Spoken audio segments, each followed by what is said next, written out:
Rail station চত্বরের ক্ষুদ্র ব্যবসায়ী, বস্তিবাসী এবং যারা ডেলি এখানে কিছু সবজি নিয়ে বসেন তাদের পক্ষ থেকে আমরা এখানে অবস্থান করছি, মিছিল করছি। কারণ আমরা চাই না এখানে খেটে খাওয়া গরিব মানুষ যারা আছেন, যারা রুটি রোজগার করে এখানে চলেন, তাদের উচ্ছেদ করে দিয়ে এখানে বড় বড় কর্পোরেট হাউসকে দিয়ে দিক। এবং বছরের পর বছর বংশ পরম্পরায় প্রায় 70 বছর ধরে এখানে বহু মানুষ অবস্থান করছেন, তারা ব্যবসা করছেন, স্টেশনের পরিবেশকে সুস্থ রাখছেন, তাদেরকে উচ্ছেদ করে দিক। এটা আমরা কোনোভাবে চাইছি না। গরিব মানুষের পেটে লাথি মেরে এখান থেকে সরিয়ে দিক, এটাও আমরা চাইছি না।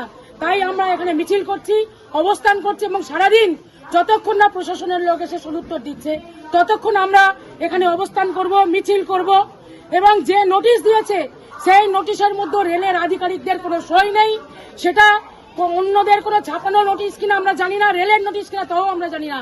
কিন্তু যে নোটিশই পড়েছে সেই নোটিশের পরিপ্রেক্ষিতে আমরা আজকের এখানে এই আন্দোলন গড়ে তুলছি এবং আমরা দীর্ঘস্থায়ী আন্দোলন করব, এই শপথ নিয়েও নিচ্ছি। যে নোটিশ দিয়েছে তার শেষ ডেট কবে? আজকেই 26 তারিখ এটা ঘোষণা করেছে, সেই 26 তারিখের জন্যই আমরা আজকের এখানে। সেই জন্যই কি আজকের আপনারা বেরিয়েছেন? হ্যাঁ, আজকেই আমরা বেরিয়েছি। আমরা গত দুদিনও মিছিল করেছি, আজকেও আমাদের সারাদিন এই মিছিল।